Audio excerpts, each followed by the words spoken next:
Jonas Salk. He's an inventor who actually established the Salk Institute. That is a world leader in research. Mainly they focus on improving the human health. They also have a lab called the Lab of Cognitive Neurology. Let's shorten that for LCN.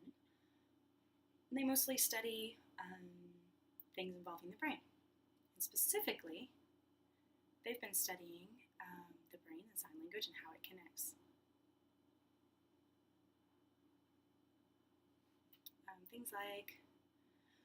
Things like infants learning sign language and children and how sign language connects to their brain development. Right now, they're actually focusing on sign language itself and comparing it to other spoken languages. So the brain actually controls a lot of our behavior, everything from emotions to pondering to communication, all kinds of things. And right now, the LCN is actually studying how strokes and other brain injuries can influence your behavior and your sign language abilities. How does a stroke happen? Well, you know about the blood flow in your system. It flows all throughout your body. The brain has a similar system that also does that. Now, if the brain, for some reason, is ever prevented in getting its oxygen from the blood flow, well then, you can have a stroke. And the effects of that, gosh, they're very intense, and they can affect several areas of your life. For example, simple functions and movements like abilities to walk or move your hands and arms or sign. Your visual memory can be affected. Even your visual reception and your ability to actually produce sign language.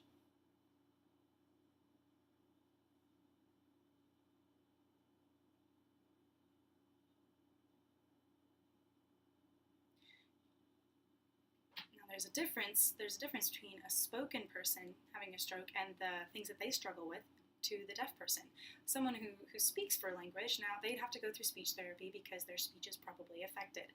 But for a deaf person, their ability to produce signs and see the signs is affected.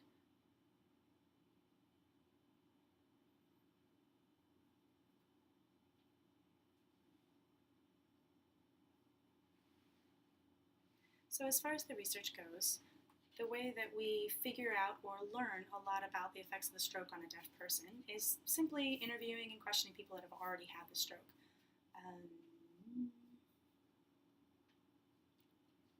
Asking questions like, what have you noticed as changes? Are there behavior differences? Are your abilities, do you struggle with anything now? Often we'll use a VP or video phone to be able to converse with these people and gather the information, sending it to the lab.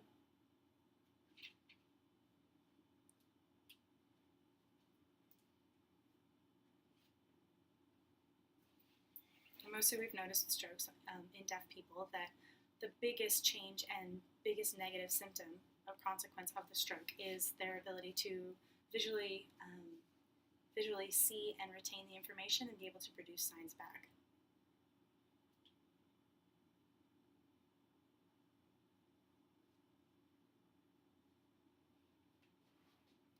Maybe you would like to be included in our research.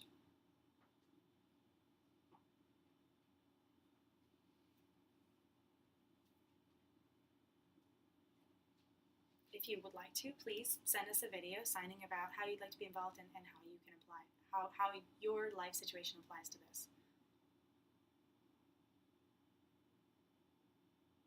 Sometimes strokes are not actually obvious or clear that it's happened.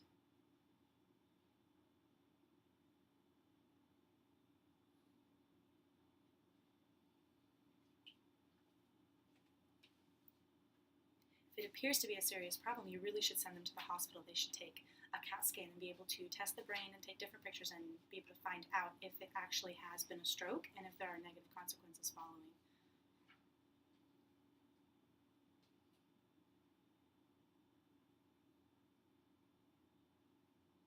I really encourage you to participate in our study. Any participation that you can involve yourself in, that would be really, really helpful for our research.